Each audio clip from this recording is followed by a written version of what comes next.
Hi students, welcome to physics class. ഇന്ന് നമ്മൾ discuss ചെയ്യുന്നത് magnetic field on the axis of A circular current loop. ഒരു current loop ആണെങ്കിൽ നമുക്കറിയാം magnetic field produce ചെയ്യുന്നത്.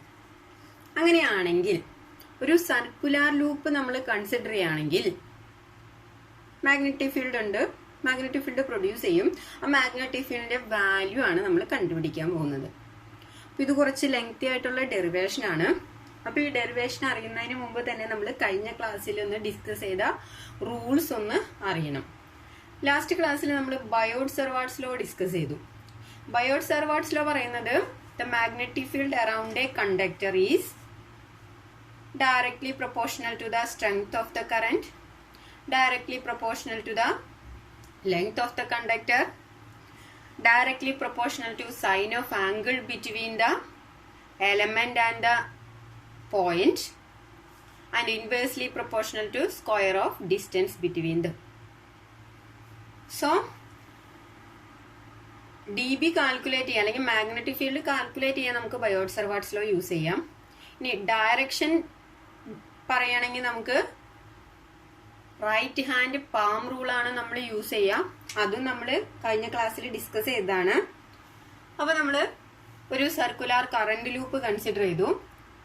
ഈ ഒരു സർക്കുലർ ലൂപ്പിലൂടെ കറന്റ് ഫ്ലോ ചെയ്യുന്നത് ഈ ഡയറക്ഷനിലാണ്. അങ്ങനെയാണെങ്കിൽ മാഗ്നറ്റിക് ഫീൽഡ് പ്രൊഡ്യൂസ് ചെയ്യുന്നതിന്റെ ഡയറക്ഷൻ നമുക്കൊന്ന് ചെക്ക് ചെയ്യാം. നമ്മൾ പറഞ്ഞു റൈറ്റ് ഹാൻഡ് പാം റൂൾ അനുസരിച്ച് കർവ്ഡ് ഫിംഗേഴ്സ് ആണ് direction of current. Thumb indicate the direction of magnetic field. So ഇവിടെ കറന്റ് എന്ന് പറയുന്നത് ഈ ഡയറക്ഷനിലാണ്, that is anticlockwise direction. ഇവിടെ തമ്പ് ഇൻഡിക്കേറ്റ് ചെയ്യുന്നത് എങ്ങോട്ടേക്കാണ്? ഔട്ട് ഓഫ് ദ പ്ലെയിൻ ആണ്. സോ ഒരു കറന്റ് ലൂപ്പിലൂടെ കറന്റ് ഫ്ലോ ചെയ്യുന്നത് ആന്റി ക്ലോക്ക് വൈസ് ഡയറക്ഷനിലാണെങ്കിൽ മാഗ്നറ്റിക് ഫീൽഡ് പ്രൊഡ്യൂസ് ചെയ്യുന്നത് ഔട്ട് ഓഫ് ദ പ്ലെയിൻ ആയിരിക്കും. ഇനി നേരെ തിരിച്ച് ക്ലോക്ക് വൈസ് ഡയറക്ഷനിലാണെങ്കിൽ എന്ത് വരും? ഇങ്ങനെ പിടിച്ചു കഴിഞ്ഞാൽ മാഗ്നറ്റിക് ഫീൽഡ് ഇൻഡിക്കേറ്റ് ചെയ്യുന്നത് ഇൻ ടു ദ പ്ലെയിൻ ആണ്. ദാറ്റ് ഈസ് ഒരു കറന്റ് ലൂപ്പ് കൺസിഡർ ചെയ്ത് അവിടെ കറന്റിന്റെ ഡയറക്ഷൻ ക്ലോക്ക് വൈസ് ആണെങ്കിൽ മാഗ്നറ്റിക് ഫീൽഡിന്റെ direction into the plane ആയിരിക്കും. അപ്പൊ ഇവിടെ നമ്മൾ കൺസിഡർ ചെയ്യുന്നത് കറന്റ് ലൂപ്പില് കറന്റ് പാസ് ചെയ്യുന്ന direction anticlockwise direction ആണ്. സോ മാഗ്നറ്റിക് ഫീൽഡ് പ്രൊഡ്യൂസ് ചെയ്യുക ഔട്ട് ഓഫ് ദ പ്ലെയിൻ ആണ്. ദാറ്റ് ഈസ് ഈ പ്ലെയിനിൽ ഇവിടെ എവിടെയാണ് മാഗ്നറ്റിക് ഫീൽഡ് ഉള്ളത്. അങ്ങനെയാണെങ്കിൽ ഞാൻ ഈ ഇവിടെ ഔട്ട് ഓഫ് ദ പ്ലെയിനിൽ എവിടെയെങ്കിലും ഒരു പോയിന്റ് ചൂസ് ചെയ്തു. ആ പോയിന്റിലെ മാഗ്നറ്റിക് ഫീൽഡാണ് നമ്മൾ കണ്ടുപിടിക്കാൻ പോകുന്നത്. ഓക്കെ, അപ്പൊ നമുക്ക് ഫിഗർ വരയ്ക്കുമ്പോൾ ഇവിടെയുള്ള ഒരു പോയിന്റിന് നമുക്ക് ഇങ്ങോട്ടേക്ക് റെപ്രസെന്റ് ചെയ്ത് വരയ്ക്കാൻ പറ്റില്ല. സോ നമ്മൾ എന്ത് ചെയ്യും? അതിനെ സൈഡിലേക്കായി കൺസിഡർ ചെയ്യും. അപ്പോൾ ഈ പി എന്ന് പറയുന്ന പോയിന്റ് ആക്ച്വലി എവിടെയാണ്? ഈ ബോർഡിന് പുറത്ത് എവിടെയോ ആണ്. നമ്മൾ പിക്ചോറിയലി റെപ്രസെന്റ് ചെയ്യുമ്പോൾ നമ്മൾ സൈഡിലേക്കാക്കി റെപ്രസെന്റ് ചെയ്യുന്നു. ഓക്കെ, അപ്പൊ നമ്മളൊരു സർക്കുലർ ലൂപ്പ് കൺസിഡർ ചെയ്തു. ഒരു സർക്കുലർ കറന്റ് ലൂപ്പാണ്. ഈ സർക്കുലർ ലൂപ്പിന്റെ റേഡിയസ് എ ആയിട്ട് കൺസിഡർ ചെയ്യാണ്. ഇനി സർക്കുലർ ലൂപ്പിന്റെ സെന്ററിൽ നിന്ന് നമ്മൾ കൺസിഡർ ചെയ്ത പോയിന്റിലേക്കുള്ള ഡിസ്റ്റൻസ് r ആണ്. ഓക്കെ, ഇനി നമുക്കറിയാവുന്ന മറ്റൊരു കേസ് ഉണ്ട്. നമുക്ക് ഈ കറന്റ് ലൂപ്പ് കൊണ്ട് അല്ലെങ്കിൽ ഈ സർക്കുലർ ലൂപ്പ് കൊണ്ട് പിയിൽ പ്രൊഡ്യൂസ് ചെയ്യുന്ന മാഗ്നറ്റിക് ഫീൽഡിനെ ഒറ്റയടിക്ക് കണ്ടുപിടിക്കാനായിട്ട് നമുക്ക് പോസിബിൾ അല്ല. സോ നമ്മൾ എന്ത് ചെയ്യും?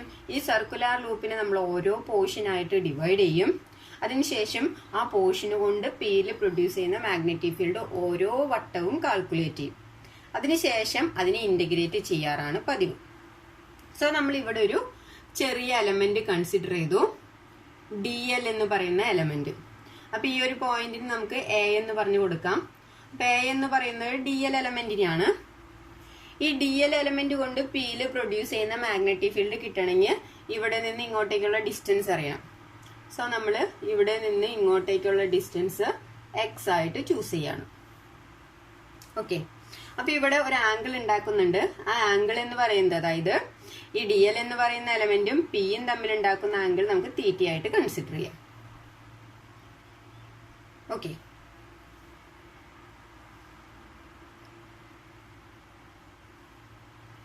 നെക്സ്റ്റ് നമ്മൾക്ക് പിയിലെ മാഗ്നറ്റിക് ഫീൽഡ് ആണ് കാൽക്കുലേറ്റ് ചെയ്യേണ്ടത്.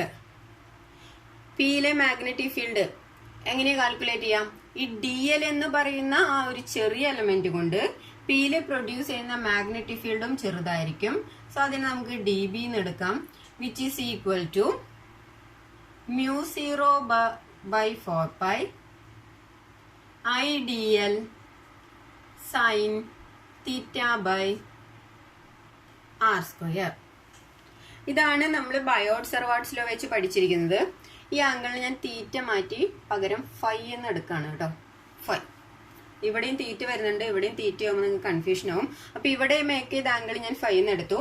നമ്മൾ ബയോട്ട്-സവാർട്സ് ലോ അനുസരിച്ച് പ്രൊഡ്യൂസ് ചെയ്യുന്ന മാഗ്നറ്റിക് ഫീൽഡ് എന്ന് പറയുന്നത് μ0/4π IDL sin θ/r². ഇവിടെ r എന്ന് പറയുന്നത് നമുക്കറിയാം, നമ്മൾ കൺസിഡർ ചെയ്യുന്ന പോയിന്റിൽ നിന്ന് പിയിലേക്കുള്ള ഡിസ്റ്റൻസ് ആണ്. സോ നമ്മൾ കൺസിഡർ ചെയ്ത പോയിന്റ് ഈ DL എന്ന് പറയുന്ന എലമെന്റ് ആണ്, അല്ലെങ്കിൽ A എന്ന് പറയുന്ന പോയിന്റ് ആണ്. ഇവിടെ നിന്ന് പിയിലേക്കുള്ള ഡിസ്റ്റൻസ് എന്ന് പറഞ്ഞാൽ x ആണ്. സോ ഇവിടുത്തെ r-ന് പകരം നമുക്ക് x² എന്ന് കൊടുക്കാം. നെക്സ്റ്റ് നമുക്ക് കണ്ടുപിടിക്കേണ്ടത് തീറ്റയുടെ വാല്യൂ ആണ്, ശരിയല്ലേ? തീറ്റ എന്ന് പറയുന്നത് നമുക്കറിയാം മാഗ്നറ്റിക് ഫീൽഡിന്റെ ഡയറക്ഷൻ എങ്ങനെയാണെന്നൊന്ന് ചെക്ക് ചെയ്ത് നോക്കാം. നമുക്കറിയാം ഈ പി എന്ന് പറയുന്ന പോയിന്റില് ഈ DL എലമെന്റ് കൊണ്ട് പ്രൊഡ്യൂസ് ചെയ്യുന്ന മാഗ്നറ്റിക് ഫീൽഡിന്റെ ഡയറക്ഷൻ എന്ന് പറയുന്നത് perpendicular to the plane containing displacement vector and the current element. അത് നമ്മൾ ലാസ്റ്റ് ക്ലാസ്സിൽ പഠിച്ചതാണ്. ഈ പി എന്ന് പറയുന്ന പോയിന്റിലെ മാഗ്നറ്റിക് ഫീൽഡിന്റെ ഡയറക്ഷൻ എന്ന് പറയുന്നത് ഈ DL-ന്, അതേപോലെ തന്നെ ഈ DL കൊണ്ട് ഒന്നുകിൽ അങ്ങനെ പറയാം, അല്ലെങ്കിൽ ഈ DL പിയുമായി ഉണ്ടാക്കുന്ന ഡിസ്റ്റൻസ് അല്ലെങ്കിൽ അവിടുത്തെ ഡിസ്പ്ലേസ്മെന്റ് വെക്ടറിന് പെർപെൻഡിക്കുലർ ആയിരിക്കും. അപ്പൊ നമ്മളത് മാർക്ക് ചെയ്യുമ്പോൾ ഈ പോയിന്റിലെ മാഗ്നറ്റിക് ഫീൽഡിന്റെ ഡയറക്ഷൻ എന്ന് പറയുന്നത് DL എലമെന്റിൽ നിന്ന് പിയിലേക്കുള്ള ഡിസ്റ്റൻസിന് പെർപെൻഡിക്കുലർ ആയിട്ടായിരിക്കണം. നമ്മൾ കൺസിഡർ ചെയ്യുന്ന എലമെന്റിൽ നിന്ന് ആ പിയിലേക്കുള്ള ഡിസ്പ്ലേസ്മെന്റ് വെക്ടർ അല്ലെങ്കിൽ ഡിസ്റ്റൻസിന് പെർപെൻഡിക്കുലർ ആയിട്ടായിരിക്കും ഈ പി എന്ന് പറയുന്ന പോയിന്റിലെ മാഗ്നറ്റിക് ഫീൽഡിന്റെ ഡയറക്ഷൻ. അപ്പോൾ വരയ്ക്കുമ്പോൾ ഈ എക്സ് എന്ന് പറയുന്ന ലൈന് പെർപെൻഡിക്കുലർ ആയിട്ട് നമ്മൾ മാഗ്നറ്റിക് ഫീൽഡിന്റെ ഡയറക്ഷൻ മാർക്ക് ചെയ്യും. സോ ഇവിടെ ഉണ്ടാക്കുന്ന ആംഗിള് 90 ആയിരിക്കും. ഐഡിയ ക്ലിയർ ആയെന്ന് വിചാരിക്കുന്നു. സോ തീറ്റ എന്ന് പറയുന്നത് എത്ര വരും? 90. ക്ലിയർ? സോ ഈ പിയിൽ പ്രൊഡ്യൂസ് ചെയ്യുന്ന മാഗ്നറ്റിക് ഫീൽഡിന്റെ ഡയറക്ഷൻ എന്ന് പറയുന്നത് perpendicular to the plane containing displacement vector. So നമുക്ക് പിയിൽ പ്രൊഡ്യൂസ് ചെയ്യുന്ന മാഗ്നറ്റിക് ഫീൽഡ് എന്ന് പറയുന്നത് μ0/4π IDL sin തീറ്റയ്ക്ക് പകരം 90 വരും ഡിവൈഡഡ് ബൈ x². sin 90യുടെ വാല്യൂ 1 ആണ്. സോ നമുക്ക് ആ ടേം മൊത്തം പോയി കിട്ടും. So dB equal to μ0/4π IDL by x². So ഈ പി എന്ന് പറയുന്ന പോയിന്റിൽ പ്രൊഡ്യൂസ് ചെയ്യുന്ന മാഗ്നറ്റിക് ഫീൽഡിന്റെ മാഗ്നിറ്റ്യൂഡ് കിട്ടി, ഡയറക്ഷനും കിട്ടി. ഇനി ഈ ഡയറക്ഷൻ നോക്കുകയാണെങ്കിൽ ഇവിടെ ഈ മാഗ്നറ്റിക് ഫീൽഡിന്റെ ഡയറക്ഷൻ എന്ന് പറയുന്നത് എക്സിലല്ല വൈയിലല്ലാതായിട്ടാണ് കിടക്കുന്നത്. ദാറ്റ് മീൻസ് ഈ മാഗ്നറ്റിക് ഫീൽഡ് ഇപ്പോൾ ഒരു ഇൻക്ലൈൻഡ് പ്ലെയിനിലാണ്. അതിനർത്ഥം അതിന് എക്സ് ഡയറക്ഷനിൽ ഒരു കമ്പോണന്റ് ഉണ്ട്, വൈ ഡയറക്ഷനിലും ഒരു കമ്പോണന്റ് ഉണ്ട്. സോ നമ്മൾ ആ കമ്പോണന്റ് മാർക്ക് ചെയ്യാൻ പോവാണ്. അപ്പൊ DBക്ക് എക്സ് ഡയറക്ഷനിൽ ഒരു കമ്പോണന്റ് ഉണ്ട്, എക്സ് ഡയറക്ഷനിൽ ഇങ്ങനെ ഒരു കമ്പോണന്റ്, വൈ ഡയറക്ഷനിൽ ഇങ്ങനെ ഒരു കമ്പോണന്റ്. ഈ ആംഗിൾ ഫൈ ആയതുകൊണ്ട് തന്നെ ഈ ആംഗിളും ഓൾട്ടർനേറ്റ് ആംഗിൾ ഇത് ഫൈ ആയിരിക്കും. ഇനി കമ്പോണന്റ് നമുക്ക് മാർക്ക് ചെയ്യാം. എപ്പോഴും ഞാൻ പറഞ്ഞിട്ടുണ്ട് ആംഗിൾ വരുന്നതിന്റെ തൊട്ടടുത്ത കമ്പോണന്റ് കോസ് കമ്പോണന്റ് ആയിരിക്കും. സോ ഈ കമ്പോണന്റ് എന്ന് പറയുന്നത് DBയുടെ കോസ് കമ്പോണന്റ് ആണ്. That is DB cos phi. ഇനി ആംഗിളിന് അകന്ന് കിടക്കുന്ന component sine component. So DB sin phi.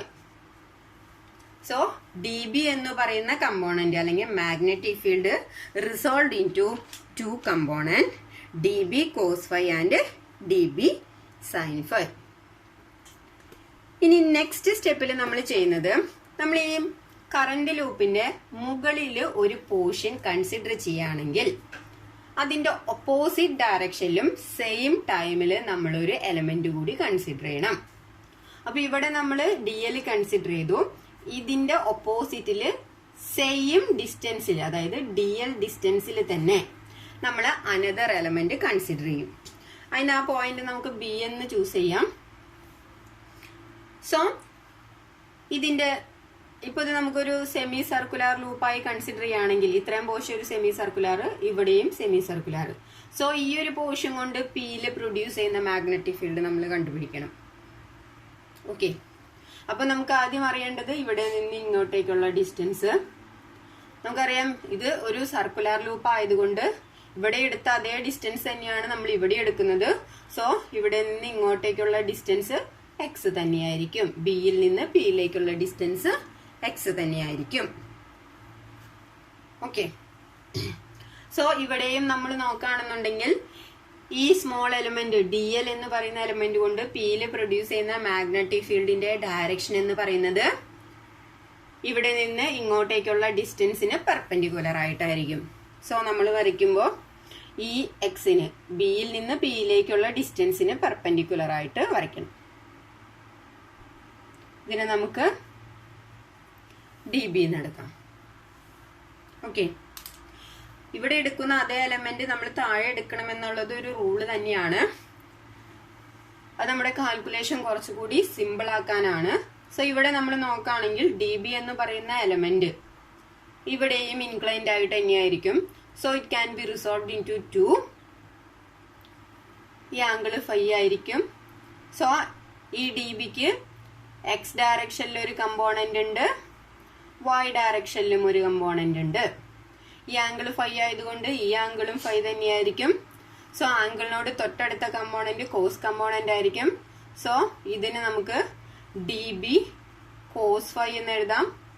ഈ കമ്പോണന്റ് ഏത് തന്നെയായിരിക്കും? സൈൻ ഫൈ കമ്പോണന്റ് തന്നെയായിരിക്കും. So DB sine phi. So ഇവിടെ നിന്ന് നമുക്ക് ഇനി കിട്ടുന്നത് P എന്ന് പറയുന്ന പോയിന്റിൽ ഇപ്പൊ നമുക്ക് 4 കമ്പോണന്റ് കിട്ടി. അതായത് കോസ് കമ്പോണന്റുകളും 2 കോസ് കമ്പോണന്റും 2 സൈൻ കമ്പോണന്റും. ഇനി കോസ് കമ്പോണന്റിന്റെ പ്രത്യേകത നോക്കിയേ.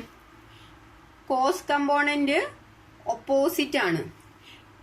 ഈ P എന്ന് പറയുന്ന പോയിന്റിൽ പ്രൊഡ്യൂസ് ചെയ്യുന്ന മാഗ്നറ്റിക് ഫീൽഡിന്റെ വാല്യൂ എന്ന് പറയുന്നത് എല്ലായ്പ്പോഴും ഒന്ന് തന്നെയാണ്. അതിന്റെ വാല്യൂ എന്ന് പറയുന്നത് μ0/4π IdL/x² തന്നെയാണ്. ഇവിടെയും നമ്മൾ ഡിസ്റ്റൻസ് x തന്നെയാണ് എടുക്കുന്നത്, ഇവിടെയും x തന്നെയാണ്. സോ ഈ P എന്ന് പറയുന്ന പോയിന്റില് ഈ B എന്ന് പറയുന്ന എലമെന്റ് കൊണ്ടും A എന്ന് പറയുന്ന എലമെന്റ് കൊണ്ടും പ്രൊഡ്യൂസ് ചെയ്യുന്ന മാഗ്നറ്റിക് ഫീൽഡിന്റെ മാഗ്നിറ്റ്യൂഡ് സെയിം ആണ്, ബട്ട് ഓപ്പോസിറ്റ് ഡയറക്ഷൻ ആണ്. അതിനർത്ഥം ഈ 2 കമ്പോണന്റുകൾ ക്യാൻസൽ ചെയ്ത് പോവും. ഈക്വൽ ആൻഡ് ഓപ്പോസിറ്റ് ആയി കഴിഞ്ഞാൽ കമ്പോണന്റുകൾ ക്യാൻസൽ ചെയ്ത് പോവും. സോ ഇവിടെ നമ്മളൊന്ന് സോൾവ് ചെയ്യുകയാണെങ്കിൽ കോസ് കമ്പോണന്റുകൾ ക്യാൻസൽ ചെയ്ത് പോകും. സോ റിമൈനിങ് ആയിട്ട് നമുക്ക് എന്ത് വരും? ഈ P എന്ന് പറയുന്ന പോയിന്റില് റിസൾട്ടന്റ് എന്ന് പറയുന്നത് ഈ ഡയറക്ഷനിലാണ്. അത് ഏത് കമ്പോണന്റാ? സൈൻ കമ്പോണന്റ് ആണ്. സോ നമുക്ക് പറയാം only DB sin phi component are found at P.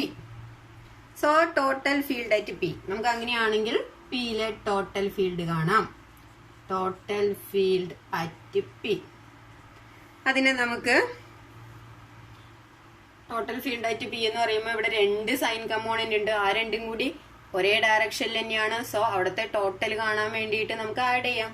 So DB sin phi plus DB sin phi. Clear ആയെന്ന് വിചാരിക്കുന്നു. കോസ് കമ്പോണന്റുകൾ ഈക്വൽ ആണ്, ബട്ട് ഓപ്പോസിറ്റ് ഡയറക്ഷൻ ആണ്. അതുകൊണ്ട് തന്നെ അത് ക്യാൻസൽ ചെയ്ത് പോകും. റിമൈനിങ് വരുന്നത് സൈൻ കമ്പോണന്റ് മാത്രമാണ്. അത് രണ്ടും ഒരേ ഡയറക്ഷനില്. രണ്ടും എന്ന് ഉദ്ദേശിക്കുന്നത് A എന്ന് പറയുന്ന എലമെന്റ് Pയിൽ പ്രൊഡ്യൂസ് ചെയ്യുന്ന മാഗ്നറ്റിക് ഫീൽഡും B എന്ന് പറയുന്ന എലമെന്റ് Pയിൽ പ്രൊഡ്യൂസ് ചെയ്യുന്ന മാഗ്നറ്റിക് ഫീൽഡും സെയിം ഡയറക്ഷനിൽ തന്നെയാണ് മൂവ് ചെയ്യുന്നത്. സോ ഈ P എന്ന് പറയുന്ന പോയിന്റിലെ ടോട്ടൽ മാഗ്നറ്റിക് ഫീൽഡ് കിട്ടാൻ നമ്മൾ ആ 2 കമ്പോണന്റും കൂടി ആഡ് ചെയ്താൽ മതി. സോ നമുക്ക് ടോട്ടൽ എന്ത് വരും? dB sin phi plus dB sin phi എന്ന് പറഞ്ഞാൽ 2 dB sin phi എന്ന് കിട്ടും. ഓക്കെ, ഇനി dBയുടെ വാല്യൂ നമുക്കറിയാം. ഇനി നമുക്ക് കണ്ടുപിടിക്കേണ്ടത് sin phiയുടെ വാല്യൂ ആണ്. sin phiയുടെ വാല്യൂ നമ്മൾക്ക് ഈ ഒരു ഡയഗ്രത്തിൽ നിന്ന് ചെക്ക് ചെയ്യാം. എങ്ങനെയാണ്? ഇതാണ് phi എന്ന് പറയുന്നത്. sin phi കിട്ടണമെങ്കിൽ ഓപ്പോസിറ്റ് സൈഡ് ബൈ ഹൈപ്പോട്ടിന്യൂസ് ചെയ്താൽ മതി. അപ്പൊ ഈ ആംഗിളിന്റെ ഓപ്പോസിറ്റ് സൈഡ് എന്ന് പറയുന്നത് ഇതാണ്. ഈ ഒരു ട്രയാങ്കിൾ കൺസിഡർ ചെയ്യുകയാണെങ്കിൽ, അതായത് ട്രയാങ്കിൾ ഇതിപ്പോ O എന്ന് കൊടുക്കാം, AOP കൺസിഡർ ചെയ്യുകയാണെങ്കിൽ ഇവിടെ നിന്ന് നമുക്ക് sin phiയുടെ വാല്യൂ ഓപ്പോസിറ്റ് സൈഡ്, ഈ ആംഗിളിന്റെ ഓപ്പോസിറ്റ് സൈഡ് എന്ന് പറയുന്നത് A ആണ്. ദാറ്റ് ഈസ് നമുക്ക് ഇങ്ങനെ തന്നെ എഴുതാം, AO ഡിവൈഡഡ് ബൈ ഈ ട്രയാങ്കിളിന്റെ ഹൈപ്പോട്ടിന്യൂസ് എന്ന് പറഞ്ഞാൽ AP. ദാറ്റ് ഈസ് AOയുടെ value small letter A, that is radius of the loop, divided by APയുടെ വാല്യൂ X. അപ്പൊ sin phiയുടെ വാല്യൂ നമുക്ക് എന്ത് കിട്ടി? A/X എന്ന് കിട്ടി. ഇനി അത് ഇതിൽ സബ്സ്റ്റിറ്റ്യൂട്ട് ചെയ്യാം. So total field at P എന്ന് പറയുന്നത് എന്ത് വന്നു? 2 ഇൻറ്റു dBക്ക് സബ്സ്റ്റിറ്റ്യൂട്ട് ചെയ്താൽ μ0/4π IdL/x² ഇൻറ്റു sin phiയുടെ വാല്യൂ എന്ത് വരും? A/x. ഓക്കെ, അപ്പൊ നമുക്ക് ഇവിടെ എന്താ കിട്ടിയത്? ഈ ഓരോ എലമെന്റ് കൊണ്ടും പിയിൽ പ്രൊഡ്യൂസ് ചെയ്ത മാഗ്നറ്റിക് ഫീൽഡ്. ഇതൊരു സ്റ്റെപ്പ് ആയിട്ടുള്ളൂ. ഇനി ഇതേപോലെ നമ്മൾ അടുത്ത ഒരു പോർഷൻ കൺസിഡർ ചെയ്യും. അപ്പൊ ഇത്രയും പോർഷൻ കൺസിഡർ ചെയ്തു. അപ്പോൾ ഈ പി എന്ന് പറയുന്ന മാഗ്നറ്റിക് ഫീൽഡ് പ്രൊഡ്യൂസ് ചെയ്യുന്ന മാഗ്നറ്റിക് ഫീൽഡ് കിട്ടും. അതേപോലെ തന്നെ ഇതിന്റെ ഓപ്പോസിറ്റ് സൈഡിൽ നമ്മളൊരു പോർഷൻ കൺസിഡർ ചെയ്യും. അവിടെ ആ പോർഷൻ കൊണ്ടും പിയിൽ പ്രൊഡ്യൂസ് ചെയ്യുന്ന മാഗ്നറ്റിക് ഫീൽഡ് കണ്ടുപിടിക്കും. അങ്ങനെ ഓരോ തവണ ഈ പ്രോസസ്സ് റിപ്പീറ്റ് ചെയ്ത് നമ്മൾ കിട്ടുന്ന മാഗ്നറ്റിക് ഫീൽഡ് എല്ലാം കൂടി ആഡ് ചെയ്യും. അപ്പൊ നമുക്ക് ആഡിങ്ങിന് പകരം നമുക്ക് ഒരൊറ്റ സ്റ്റെപ്പിൽ ചെയ്യാം. ഈ total magnetic field at P കിട്ടാൻ വേണ്ടി ഇതിനെ നമുക്ക് ഇന്റഗ്രേറ്റ് ചെയ്താൽ മതി. ശരിയല്ലേ? അപ്പൊ ഇവിടെ നമുക്ക് കിട്ടുന്നത് dB ആണ്. ഇനി ഈ സർക്കുലാർ ലൂപ്പ് കൊണ്ട് ഈ പിയിൽ പ്രൊഡ്യൂസ് ചെയ്യുന്ന ടോട്ടൽ മാഗ്നറ്റിക് ഫീൽഡ് എന്ന് പറയുന്നത് B ഈക്വൽ ടു ഈ ഒരു ടേമിനെ ഇന്റഗ്രേറ്റ് ചെയ്താൽ മതി. That is integral 2 into μ0/4π IdL by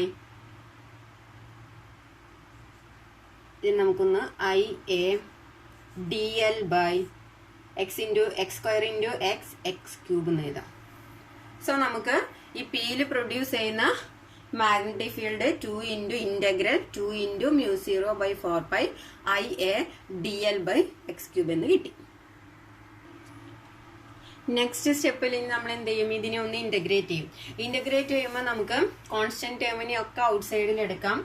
so ഇതിവിടെ 2ഉം 4ഉം ക്യാൻസൽ ചെയ്യണമെങ്കിൽ ക്യാൻസൽ ചെയ്യാം. ഞാൻ ഔട്ട് സൈഡിലേക്ക് എടുത്തിട്ട് ക്യാൻസൽ ചെയ്യണം. 2 ഇൻറ്റു μ0/4π എന്ന് പറയുന്നത് കോൺസ്റ്റന്റ് ആണ്. ഐയും എയും എന്ന് പറയുന്നത് കോൺസ്റ്റന്റ് ആണ്. എക്സും മാറുന്നില്ല. അപ്പൊ ഇത്രയും ടൈം കോൺസ്റ്റന്റ് ആണ്. നമ്മൾ എപ്പോഴും മാറ്റിക്കൊണ്ടിരിക്കുന്നത് എന്താണ്? ഈ എലമെന്റ് ആണ്, DL ആണ്. So integral DL. ഐഡിയ കിട്ടിയല്ലോ? ഈ DL ആണ് നമ്മൾ ആഡ് ചെയ്ത് പോകുന്നത്. സോ അതിന് മാത്രം അതാണ് നമ്മളുടെ ഇന്റഗ്രേറ്റ് ചെയ്യുന്ന part. That is integral DL. ഇനി ഈ 2ഉം 4ഉം ഇവിടെ ക്യാൻസൽ ചെയ്യാം. സോ നമുക്ക് total magnetic field at P എന്ന് പറയുന്നത് B equal to μ0/2π IA by x³ into integral DL ചെയ്താൽ നമുക്ക് എന്ത് കിട്ടും? ഇന്റഗ്രൽ DL എന്ന് പറയുമ്പോൾ നമുക്കറിയാം ഓരോ പ്രാവശ്യവും നമ്മൾ ഓരോ സെക്ഷൻ ആയിട്ട് കൺസിഡർ ചെയ്ത് നമുക്ക് കിട്ടുന്നത് ഈ ഒരു ടോട്ടൽ സർക്കുലാർ പാത്തിന്റെ സർക്കംഫറൻസ് ആണ്. ശരിയല്ലേ? അപ്പൊ സർക്കംഫറൻസ് ഓഫ് ദ ലൂപ്പ് എന്ന് പറയുമ്പോൾ നമുക്ക് 2πA ആണ്, അല്ലെങ്കിൽ 2πR ആണ് നമ്മൾ പഠിച്ചിരിക്കുന്നത്. ഇവിടെ റേഡിയസ് എന്ന് പറയുന്നത് നമുക്ക് A ആയതുകൊണ്ട് നമുക്ക് 2πA എന്ന് എഴുതാം. പക്ഷെ ഇത് ഇങ്ങനെ തന്നെ നമുക്ക് ഇവിടെ സബ്സ്റ്റിറ്റ്യൂട്ട് ചെയ്യാൻ പറ്റില്ല. കാരണം എന്താ? നമ്മൾ പറഞ്ഞു, നമ്മൾ ഈ ഒരു സർക്കുലാർ ലൂപ്പിന്റെ ടോപ്പിൽ ഒരു DL എലമെന്റ് കൺസിഡർ ചെയ്യുന്നുണ്ടെങ്കിൽ അതേ ഒരു ലെങ്ത്തിൽ തന്നെ താഴെയും നമ്മളൊരു എലമെന്റ് കൺസിഡർ ചെയ്യും. സോ മുകളിൽ ഒരെണ്ണെടുത്താൽ താഴെ ഓട്ടോമാറ്റിക്കലി അതിനോട് ആഡ് ചെയ്ത ഒരു സെക്ഷൻ വരുന്നുണ്ട്. സോ ഈ DL എന്ന് പറയുന്നത് സെമി സർക്കിൾ ആയിരിക്കും. ശരിയല്ലേ? പാത്തപ്പോ സെമി സർക്കിളിന്റെ ആവണുള്ളൂ. ഇവിടെ എടുക്കുമ്പോൾ തന്നെ ഇത്രയും പോർഷൻ ഇവിടുന്ന് പോയി. അതേപോലെ നെക്സ്റ്റ് പോർഷൻ എടുക്കുമ്പോൾ അതിന്റെ ഓപ്പോസിറ്റ് സൈഡിൽ നിന്ന് പോകുന്നുണ്ട്. സോ ഈ DL എന്ന് പറയുന്നത് സെമി സർക്കുലർ പാത്ത് മാത്രമേ ആകുന്നുള്ളൂ. സോ അതിന്റെ സർക്കംഫറൻസ് എന്ന് പറയുന്നത് πa മതി.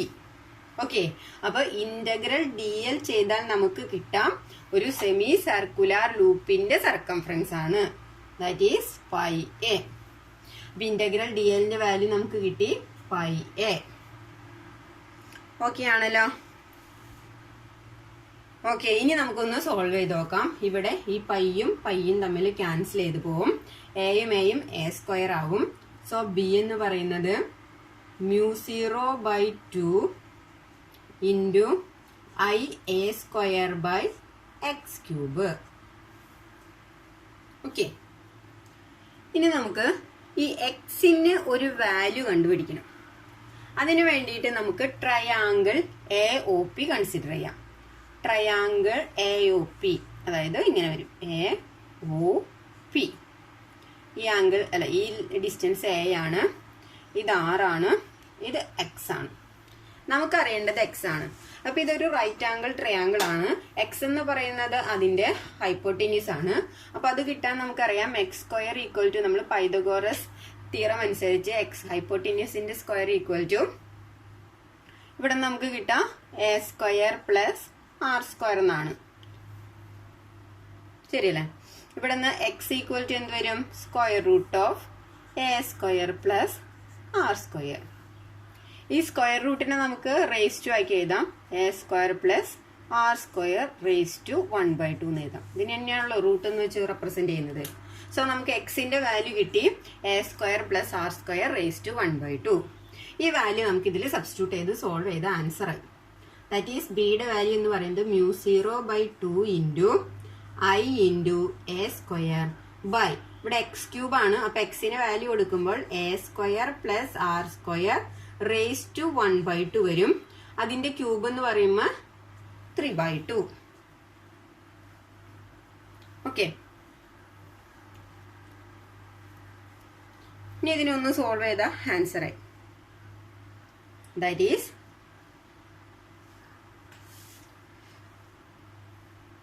ബിയുടെ വാല്യൂ നമുക്ക് കിട്ടാം μ0 into IA² into a² + r² ⁻². അപ്പൊ ഇതാണ് magnetic field at P due to the circular current loop. μ0 IA² / 2 into a² + r² ⁻². ഇനി നമ്മൾ ഈ കൺസിഡർ ചെയ്യുന്ന സർക്കുലർ ലൂപ്പ് ഇപ്പോൾ ഒരു ടേണിലേ വരച്ചിട്ടുള്ളൂ. ഇതിന് എത്ര നമ്പർ ഓഫ് ടേൺസ് വേണമെങ്കിലും ആവാം. അതായത് ഇങ്ങനെ ചുറ്റി ചുറ്റി എടുത്തിട്ടുള്ള ഒരു ലൂപ്പ് ആയിരിക്കാം. അപ്പോൾ n ടേൺ ഉണ്ടെന്ന് വിചാരിക്കാം. അതായത് n ടേൺ ഉള്ള ഒരു ലൂപ്പ് ആണെങ്കിൽ എന്ത് വരും? ഇതിന്റെ കൂടെ ഒരു n കൂടി വരും. മാഗ്നറ്റിക് ഫീൽഡ് എന്ന് പറയുന്നത് μ0 INA² number of turn / 2 into a² + r² ⁻². അപ്പൊ ഇത് നോട്ട് ചെയ്യാവുന്ന ഒരു സർക്കുലർ കറന്റ് ലൂപ്പ് ആണെങ്കിൽ നമ്മൾ കറന്റിന്റെ ഡയറക്ഷൻ ആന്റി ക്ലോക്ക് വൈസ് ആണ് എടുത്തത്. അങ്ങനെയാണെങ്കിൽ മാഗ്നറ്റിക് ഫീൽഡ് എന്ന് പറയുന്നത് ഔട്ട് ഓഫ് ദ പ്ലെയിൻ ആയിരിക്കും. അപ്പൊ ഇവിടെയാണ് നമ്മളൊരു P പോയിന്റ് എന്ന് പറയുന്നത്. ആ പോയിന്റിൽ പ്രൊഡ്യൂസ് ചെയ്യുന്ന മാഗ്നറ്റിക് ഫീൽഡിന്റെ വാല്യൂ ആണ് μ0 IA² / 2 a² + r² ⁻². നെക്സ്റ്റ് നമുക്ക് നോക്കേണ്ടത് when the point is at the center of the loop. അതായത് ഇപ്പൊ നമ്മൾ പറഞ്ഞു ഇങ്ങനെ ഒരു സർക്കുലർ ലൂപ്പ് നമ്മൾ കൺസിഡർ ചെയ്യുകയാണെങ്കിൽ മാഗ്നറ്റിക് ഫീൽഡ് എന്ന് പറയുന്നത് അതിന്റെ ഔട്ട് ഓഫ് ദ പ്ലെയിൻ, അതായത് ഇവിടെ എവിടെയോ ആണ് പോയിന്റ്. ഇനി ആ P എന്ന് പറഞ്ഞ് നമ്മൾ പോയിന്റ് ചൂസ് ചെയ്യുന്നത് ലൂപ്പിന്റെ സെന്ററിലാണെങ്കിൽ, അതായത് ഇവിടെ തന്നെയാണെങ്കിൽ മാഗ്നറ്റിക് ഫീൽഡിന്റെ വാല്യൂ എത്രയായിരിക്കും? അപ്പൊ നമ്മള് പി എന്ന് പറയുന്ന പോയിന്റ് നമ്മൾ ഇവിടെ എവിടെയോ എടുത്തപ്പോൾ ഇവിടെ വരച്ച് ഇവിടേക്കുള്ള ഡിസ്റ്റൻസ് നമ്മൾ 6 ആണെന്ന് പറഞ്ഞു. അപ്പോൾ സെന്ററിലാവുമ്പോൾ ഈ ആറിന്റെ വാല്യൂ എത്ര വരും? ഇവിടെ തന്നെ ആവുമ്പോൾ r = 0 ആയിരിക്കും അല്ലെ. when the point P എന്ന് പറയുന്ന point is at the centre of the loop ആണെങ്കിൽ, P is at the centre of loop ആണെങ്കിൽ എന്ത് വരും? r = 0 ആയിരിക്കും. സോ മാഗ്നറ്റിക് ഫീൽഡിന്റെ വാല്യൂ എന്ത് വരും? B = ഇതിൽ സബ്സ്റ്റിറ്റ്യൂട്ട് ചെയ്യുമ്പോൾ μ0 I a² divided by 2 r = 0 പോയി. ബാക്കി വരുന്നത് a² raised to 3/2. അതായത് ഇതിനെ നമ്മൾ സോൾവ് ചെയ്യുമ്പോൾ 2 × 3 ദാറ്റ് ഈസ് 6/2 ദാറ്റ് ഈസ് 3. അപ്പൊ നമുക്ക് മാഗ്നറ്റിക് ഫീൽഡിന്റെ വാല്യൂ കിട്ടാ B = μ0 I a² divided by 2 × a³ എന്ന് കിട്ടും. അതില് a² ഇവിടെ ഒരു സ്ക്വയറും ക്യാൻസൽ ചെയ്തു പോകും. ബാക്കി എന്ത് വരും? ഡിനോമിനേറ്ററിൽ ഒരു a വരും. That is magnetic field at the centre of the loop μ0 I by 2a. Okay, if the point is at the center of the loop, magnetic field is μ0 I by 2a. ഇനി ഈ ലൂപ്പിന് n turn ഉണ്ടെങ്കിൽ ഇതിന്റെ ന്യൂമറേറ്ററിൽ ഒരു n കൂടി ചേർത്താൽ മതി. μ0 n I by 2a. ഇത് ഇമ്പോർട്ടന്റ് ആണ്, എപ്പോഴും ചോദിക്കാറുള്ളതാണ്. If the point is at the centre of the loop, what is the value of magnetic field?